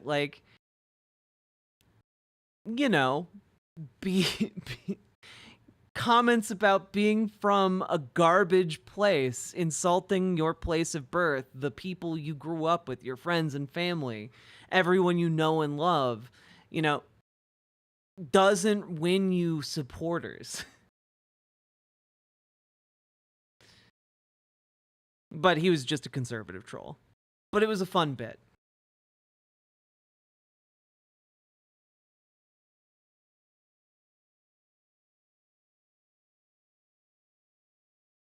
Well, no, yeah, Nicholas, that's the thing, right? part of why fascists reject empiricism is because they also reject self-reflection. They also reject inward questioning, you know? Instead they substitute, you know, the words of the great leader, and they just don't do any self-reflection, you know? It's, if you don't do that kind of introspection, then you can never, like, have moral qualms with the regime, you know? If you aren't questioning yourself or, you know, your place in society or the things around you, then you're, you know, much more likely to just go along with whatever you're ordered to do, you know?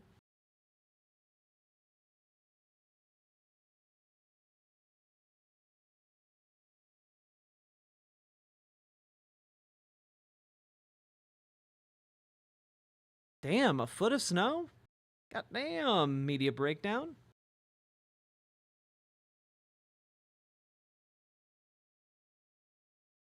Man, fuck that guy. Yeah, honestly, yeah. Okay, folks, we've made it over 6 hours. You all have a good night. I'm gonna go get some sleep after I make a thumbnail. Bye. I'm gonna raid you guys into who we raiding into tonight. Who we raiding into tonight. Who we raiding into tonight? Who we raiding tonight? Let's raid into Tofu Ghost. I like Tofu Ghost. Bum bum bum bum bum ba-dum ba-dum bum bum bum bum ba-dum bum bum bum bum bum ba-dum ba-dum ba-dum bum bum bum bum bum bum bum bum ba-dum ba-dum ba-dum bum bum bum bum ba-dum ba-dum ba-dum bum bum bum bum ba-dum ba-dum ba-dum bum bum bum bum. See you tomorrow, folks. Or I guess later today. Bye.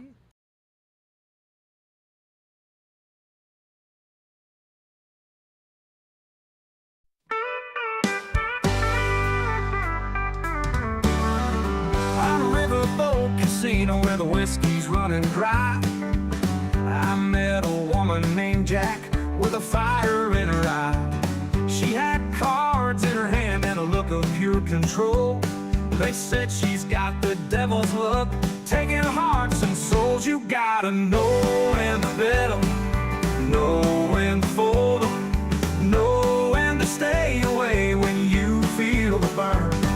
She'll take all your money, leave you broke and lonely. There ain't no second chances, girl, when it's her turn.